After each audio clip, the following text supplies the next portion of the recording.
Welcome into a Wednesday edition of the Husker247 Podcast. I'm Mike Schaefer, joined by Michael Bruntz, who is about to go cover a Big Ten baseball tournament game in Omaha for the first time since blank.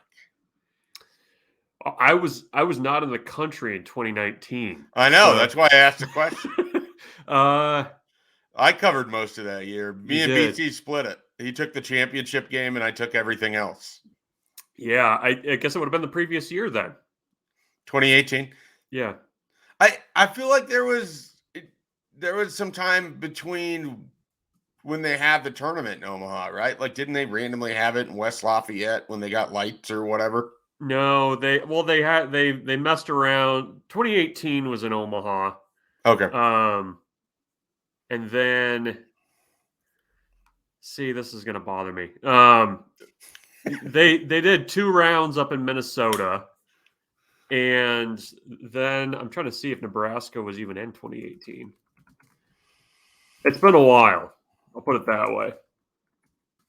Yeah. Well, look, you're going to have an opportunity to be back in a building that you probably spend too much time in and have seen too many pitching changes and not enough home runs. I'm sure you're thrilled. A lot of pitching changes. 2018, Nebraska would not have been there. All right. Let's start with the baseball. We're going to start with the commits, but we're into baseball. Let's just go with baseball. Yes. Nebraska, Rutgers. We already know Maryland's waiting for the winner of this game in a pivotal second round matchup that I think really just kind of sets it up for whoever wins that to have the best shot at reaching the championship game. What do people need to know if they happen to catch this before Nebraska plays Rutgers in this game? Like, what's most important here for this game against Rutgers? Well, I mean, I think Nebraska and Rutgers are very similar teams. Like, Rutgers is a very veteran group. A lot of the same guys that were in that lineup that came to Lincoln and won a series last year are still on that team. Ryan Lasko is probably the most high-profile name there. He's kind of been mentioned with Max and Brice among potential draft picks. They pitch relatively well. They have pitching depth.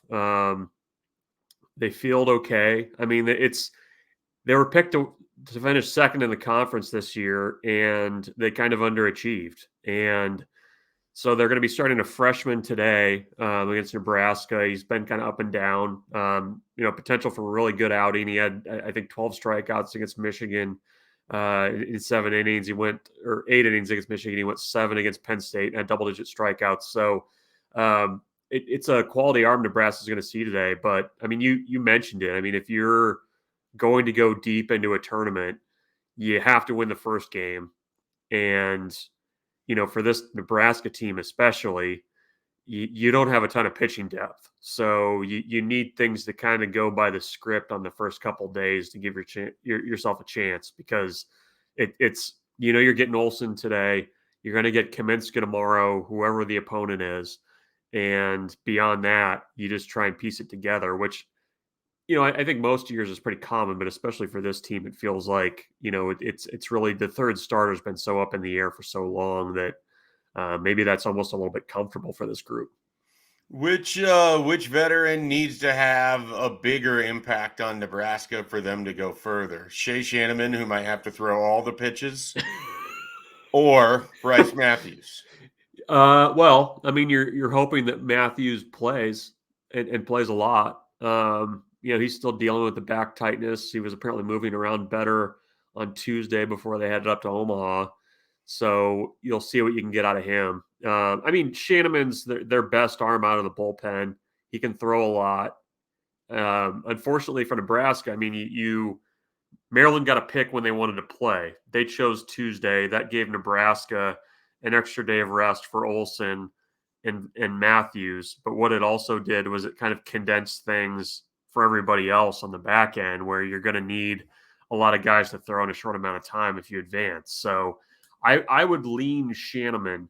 I think Matthews is going to be able to hit in some form or fashion, but in terms of high leverage arms, which you have to have good performances from in a tournament setting, I mean, there's nobody nobody on that roster more important than Chase Shanahan.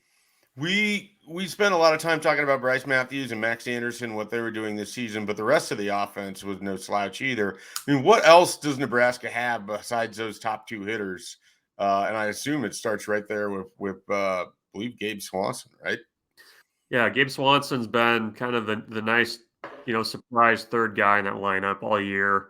The power numbers are there. The thing that at least I think is kind of trending well for Nebraska going into this tournament. Like the power numbers are pretty well documented.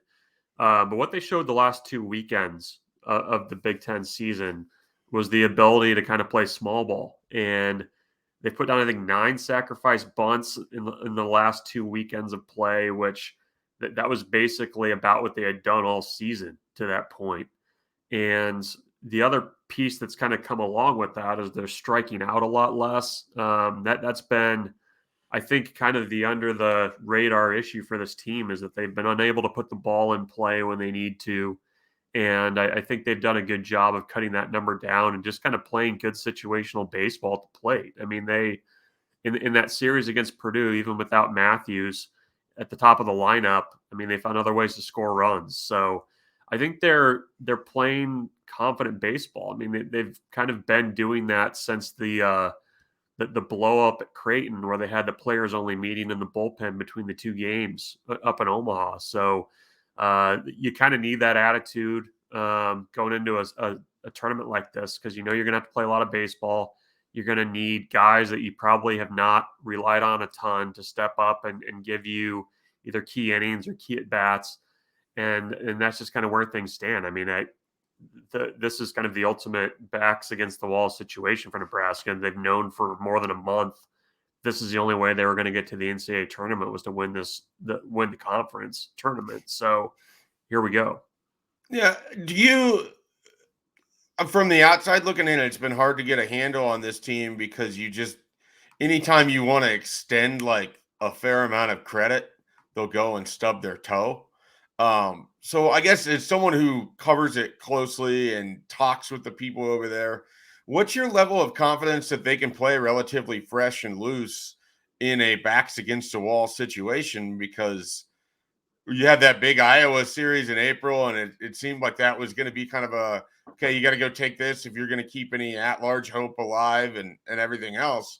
And they went and they got their butts kicked. Yeah. I mean, do you think they mentally have the right frame of mind that they can kind of handle the pressure of being, okay, you're playing in your state, you're going to draw your crowd, but you got to also have to go win these games and put teams away. They haven't always done that in the past, different group of kids here, but for me, it's really hard to get a handle on. Can they be consistent enough to get through a stretch like this? Yeah, it's hard. It's hard to say with any kind of definitiveness there. Right. I mean, yeah.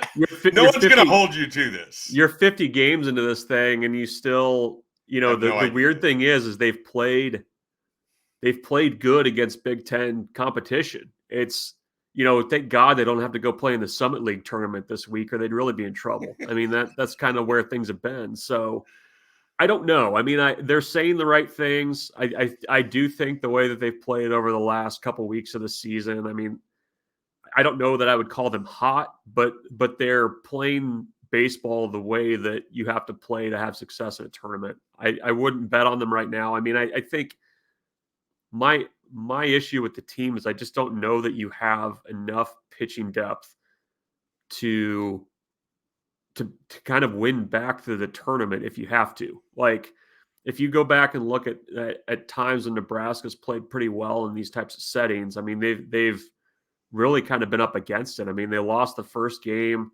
up in Minnesota the year it was the Schwarber's like sophomore year up there, and they ended up kind of playing their way all the way through to the final day.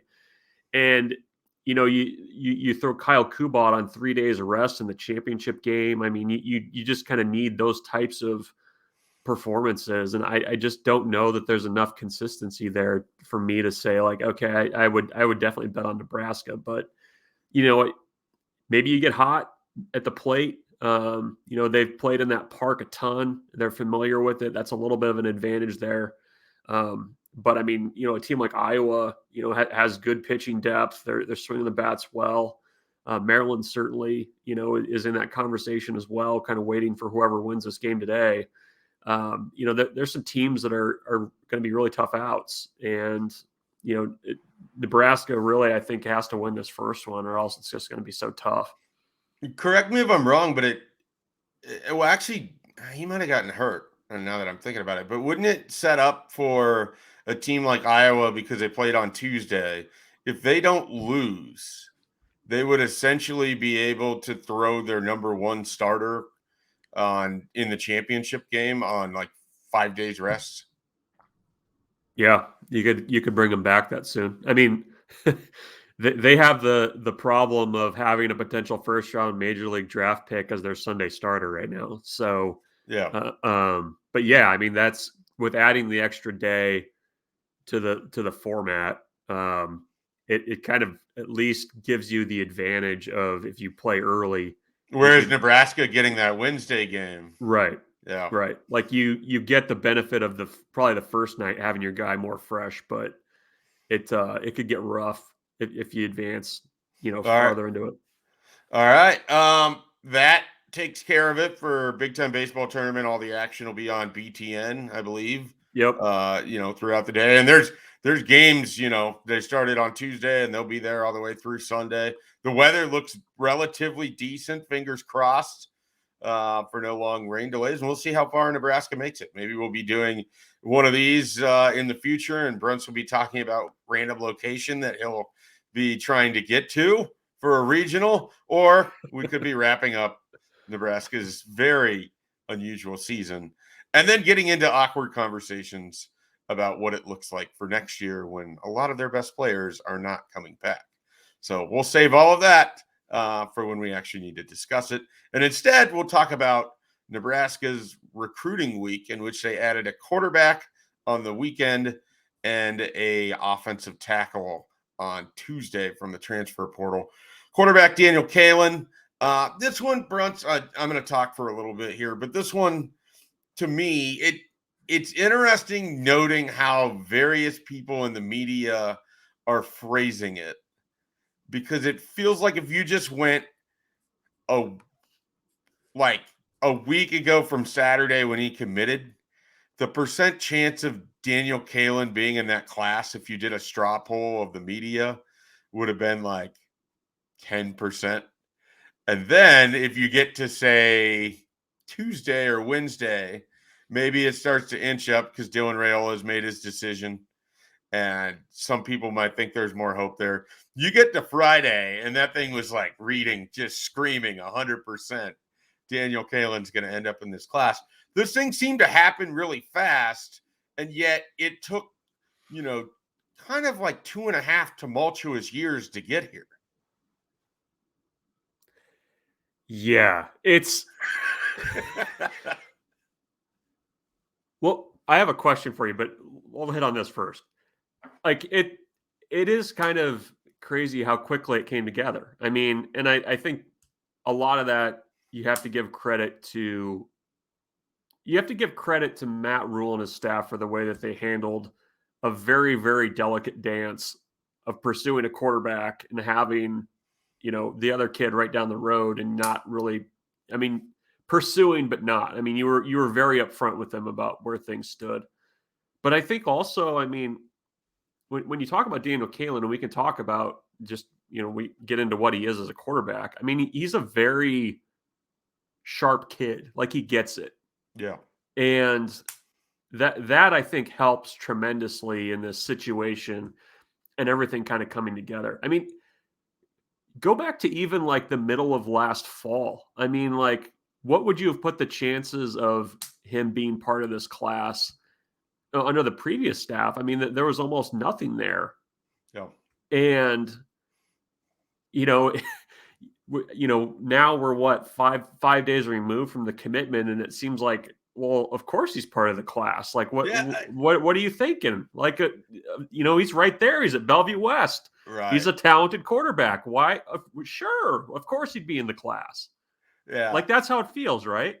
I've had a tough time with it because I feel like there's a little bit of some whitewashing going on with like how this thing played out, because at this time last year, like a year ago, and maybe a few days, I'm over there at Bellevue West talking to him as he's ripping up Lincoln Southeast in a 7-on-7.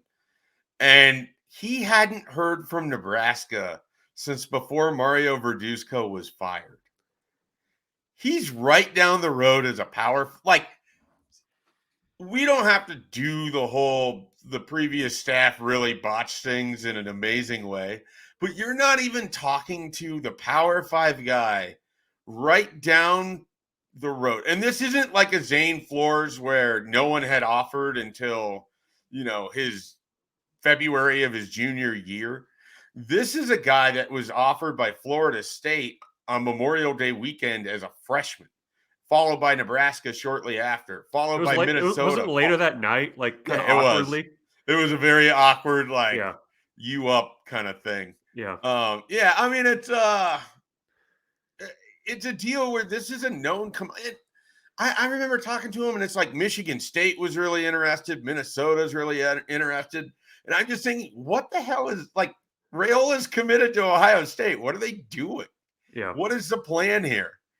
And it turns out there was no plan, because there really wasn't a lot of hope, even at that point, that this was going to be a long-term thing. I mean, it's amazing. Mickey Jokup takes over. His introduction to Mark Whipple is in like mid-September of his junior year.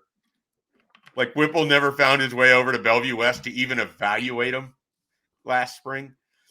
And again, like, this is all just going to get lost context in it's a Power 5 guy right down the street. Of course they were involved. It's like, no, they really had to like have the right recruit who had the right mindset that he wasn't going to take any of that personal. And I think real highly of Daniel Kaelin. I've talked to him a bunch in the last year. I talked to him when I was in Kansas City again. And he just is nothing but polite about how everything has played out, when a lot of kids wouldn't be that way. And sure as hell, a lot of adults wouldn't be that way. So I have a lot of respect for him. But beyond that, he's also just an intriguing player, because I think this isn't going to come off as a compliment, but I mean it to. I think he really is a Big Ten West style quarterback. But I think he has far more potential than what we've seen. But like, could he be a Nate Stanley type quarterback? Yeah, I think. And then again, like, I understand that doesn't sound like this big compliment. Go look at Nate Stanley's numbers. He had a good career at Iowa. Like, their downfall has come when they haven't had a guy like that can push the ball through the air. I think Daniel Kaelin can do that. He's also working on, trying to be a little bit more mobile, so he can have more of a presence in the running game as a quarterback. I also think he's a really smart individual. I think he's going to work incredibly hard. Like, I think Nebraska lucked into the best possible situation after doing everything it could to land the number one quarterback in the country. It ends up with a guy in Daniel Kaelin that I think can be a long-term person at Nebraska that is going to push every year that he's there. And I think he's going to win people over. I think he's going to be an asset in terms of being a peer recruiter in this 2024 class, both near and far. And I think he's going to be an asset in this organization because of his mentality and his physical ability. He's Nebraska's most polished high school quarterback recruit since? Well, we're talking guys that went to Nebraska, right? Yeah, high school. Far more polished than Heinrich Haarberg was at the same stage. And I don't mean that as a slant, because Haarberg was far more athletic than Daniel Kaelin. So it's a different type of thing. I think more polished than Richard Torres. I think more polished than Logan Smothers. Again, we're getting into kind of things where those guys were successful in their own right, just like Daniel Kaelin is. But there's like a difference. Like, this is a guy that I think if he was as a thrower, like, honestly, if he could skip his senior year and end up at Nebraska right now and just, obviously redshirt, I don't think he'd be that far out of place. Like, there's a lot that he has to get better at, clearly. But I just think from a just being ready to go standpoint, like, he's definitely there. I don't know that his ceiling is going to be as high as some of the other people that we talked about. Haarberg has a, incredible ceiling, but the starting point, the floor is really high too, I guess, is the other way to kind of look at it. Like, I would just be surprised if this isn't someone who's starting games at some point in his career. The other big piece of it too, there's two big pieces of it. I think the fact that it came together as quickly as it did at the time that it did is extremely beneficial for Nebraska.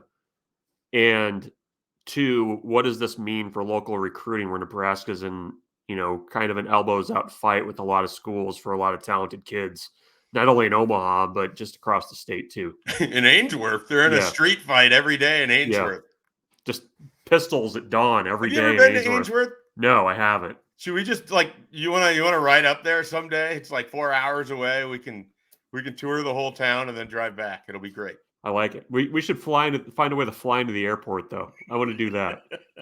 I want the Georgia route. Do we have any listeners with a private plane that wants to fly Bruntz and I safely to Ainsworth and back for a trip? We'll make it worth your while. We'll record a podcast on your plane. Yeah. Just the in the background. It'll be great. It'll be like the days we tried to record podcasts in the car ride home after Memorial Stadium. Never worked. With the lapel mics. Yeah. It almost worked. All right. So that's Daniel Kaelin. That's one of the big. Well, you didn't ever answer my question. Oh, sorry. It's a big deal for in-state. I think it certainly helps with Isaiah McMorris, but I think Nebraska is trending well in that direction. Davon Hall, I think they were trending in a better direction than where they were in, say, February.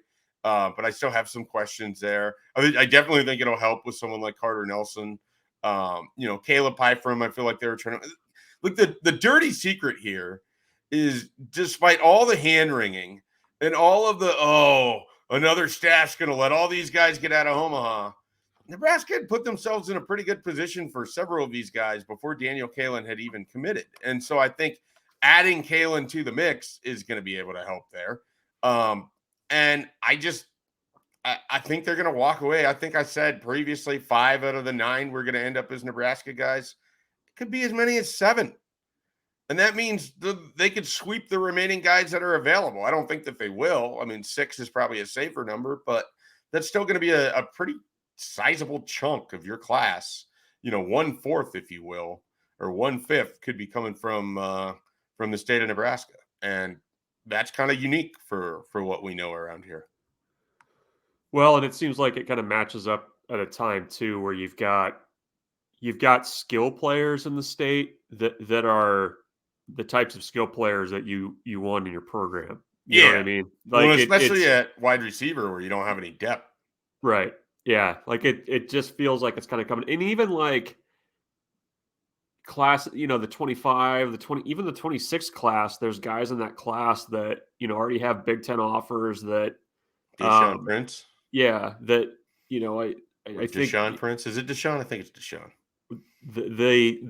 Those types of guys are the ones you need to recruit. And it kind of goes back to the conversation too, where it's like, if you have guys from Omaha, from in-state guys having success, it goes a long way towards helping you down the road as well. No doubt about it. All right. The other big news, and there's plenty of news, and be sure to get to Husker247.com for recruiting stuff right now. We've got top 5s, we've got official visits, we got all of that popping up daily with some news there. Offers still going out. But the big news yesterday from a big offensive lineman, Tyler Knaak, is joining the Nebraska program from the transfer portal. He'll come from the Utah Utes, where he's a true freshman last year, did not play, and is now going to be a Nebraska Cornhusker. They've added, Bruntz, 7 or 8 offensive linemen, depending on what Jason Machachok ultimately ends up, since Matt Rule got here in December. Obviously, some of those were holdover commits, but clearly an emphasis on overhauling that offensive line room. And if you look at the returning numbers, they didn't have that many people that were coming back. Justin Evans-Jenkins is the only guy without game action that's returning for Nebraska. And so they really needed to bring in, and there's certainly going to be an emphasis on bringing in more offensive linemen as part of that 2024 class as well. Yeah, it's a nice bridge. Right now, Nebraska's scholarship distribution at offensive line, it's very top heavy. A lot of veteran guys in that group. You have the 23 class coming in. You've added some guys from the portal too to fill things in too. But, this is a kid who at Utah, I think was seen as more of a developmental prospect. He had played defensive line up until his junior year of high school and then switched over to offensive line. 85-inch wingspan, which if you kind of look at where that falls in the combine numbers, that would be towards the top of wingspan numbers for last year's combine. Utah kind of was in a numbers crunch. They loved him as a developmental kid for a couple of years down the road, but just didn't have the numbers to carry him. And you go back and look at his recruitment in high school, and Virginia, Oregon State, USC was there. Certainly, Utah has done a great job of recruiting offensive linemen in the past few years. So, Nebraska's getting a kid that I don't think that you necessarily need him this year. However, when you start having these conversations about, okay, who's filling in behind who. I mean, you had Gunnar Gatula as a true freshman and early enrollee playing with the second group. Yeah, I like him for depth right there in that spot. During the spring. That's a little bit of a concern. I mean, I feel like Nebraska's okay at the interior positions. You've got a good mix there, but you needed some tackle depth. And, I think he was a kid that Nebraska saw, kind of a toolsy tackle, 6'6", 320 with a big reach. That's a good place to start from. So, as these portal recruitments go, it was a quick courtship. It was basically a week that they made contact. He came on his official visit on Monday, left on Tuesday, committed on Tuesday, and he's going to be back in Lincoln on Monday to start summer conditioning. So move your stuff quickly, get to Lincoln. But, it's interesting. Matt Rule was pretty adamant that he wasn't going to get anybody out of the portal for that line. But I think there's still some spots that, tackle was one of them, I think. I mean, if there's a wide receiver out there that, maybe we don't know about, that might be another spot that you'd think about. But, they've at least got the room for it. I know publicly they're over the scholarship number, but I think they've gotten back to where they need to be behind the scenes where it matters. So, but this is a good pickup, I think. I mean, it's a guy that, going into next season, maybe can get himself in the mix to potentially getting that too deep. Yeah, I love him as Teddy Prohaska insurance. I mean, he still hasn't played more than 5 games in a season in his career. And so if you have that kind of backing him up there at left tackle, that allows Turner Corcoran to get comfortable somewhere else. You don't have to potentially go through that route again. So I like it for that reason alone. Bruntz, have you considered this? Every coaching staff that you have covered has attempted to go into Utah at some point in time. Every single staff. It's sort of fascinating. But I think quietly the Salt Lake City area has exploded in terms of talent that the Pac-12 has been mining for years, that the rest of the country has sort of started to figure out. Because when you kind of see these guys that come from the West Coast, they tend to really like to get over to Utah. And we saw it, a little bit with Bo Pelini, with Jared Afalava, and I think there was a couple other guys they chased in Utah as well. We certainly saw it with Mike Riley and Tavita Thompson and that staff and their efforts into the Utah area. We saw it with Scott Frost even before Donovan Raiola was there, and we've seen it a lot. Donovan Raiola, I think, has some connections in that state, and he's trying to use those. I mean, got another official visit with a guy that I believe that you talked to his coach, right, at Salt Lake City West out there when they came out for the red-white game. Yeah, it was kind of a midweek visit. A lot of these, or a big group of kids from that school came and kind of checked things out. Kind of a random name for him, Mania Brown, former Nebraska defensive lineman, ended up transferring back to BYU. He's an assistant coach there. His son was actually on the trip, which, I mean, that makes you feel a little old. But yeah, I mean, there's tons of line talent. And I think the thing that Donovan Raiola has done is I think he's spent a lot of time in Utah. I mean, he's kind of hard to track when he's on the road evaluating, doing that kind of stuff, but he's spent a lot of time there. I think he's done a really good job of establishing relationships with kids. And, it's one of those things that, that coach told me, he's like, the kids just needed to see it. And I think after they were able to be in Nebraska for a little bit, and they were kind of on a spring break trip. They went to Nebraska, Miami, and Oklahoma State. Those were the 3 places they stopped. And, those are not typical locations where kids from Utah go. And I think there's an opportunity for Nebraska there. I mean, Matt Rule's really big on the family feel of things. I think that's something that kind of resonates, with kids when they come, and we'll see if they can land guys. Is it Nuku Mafi, I believe is his name? He's making an official visit in June. I wouldn't be surprised if a couple other kids from that group also make official visits as well. I just know that, from talking to that coach, they were really blown away by the visit. So, we'll see if they can have some success there. It's been really hit or miss with Nebraska in Utah in recent years. And I think the pull to the Pac-12 is really strong. So we'll see if they can break that. But I think Nebraska is at least starting to see some fruits of the labor there, at least early on. We'll see what it results in. I think I found a new podcast bit for us. Like, we can every episode, we'll just pick a different state to discuss Nebraska's success or lack of success in recruiting. It'll be like Vermont. Don't know anybody. Next. Yeah. No, we just have to do one a podcast until the season starts. Everybody dial in for that Maine podcast. The Black Bears. Having been up there, I don't know that football is the biggest thing going in Maine, but we'll see. You might see some former Husker scholarship guys end up there out of the transfer portal. I've noticed a few Maine offers towards guys. So look, there's worse places to go spend a few years of your life, I'm sure. Probably so. I am sure. All right. Michael Bruntz is up against it because he's got to get to Omaha to go cover Nebraska baseball. I don't have anywhere to be. I could stay here and talk to you and he could just depart, but I'm not going to do that. I'm selfish. I like to work with other people. So be sure to check out everything we got going at Husker247. Plenty of content going up there on the website. I don't know if we'll have another podcast later this week. If we do, it might just be me. I'm working on trying to get Daniel Kaelin potentially on the podcast. So if we can get that to happen, that could be coming here shortly as well. So not quite sure on the podcast schedule, but we might have one for you later this week. If not, we'll try to get back in our usual Tuesday, Thursday format next week as Brian Christopherson joins us from his vacation. And as always, if you're in your need for your Husker fix, get to Husker247.com. Plenty of coverage there. We'll catch you later with more podcast content.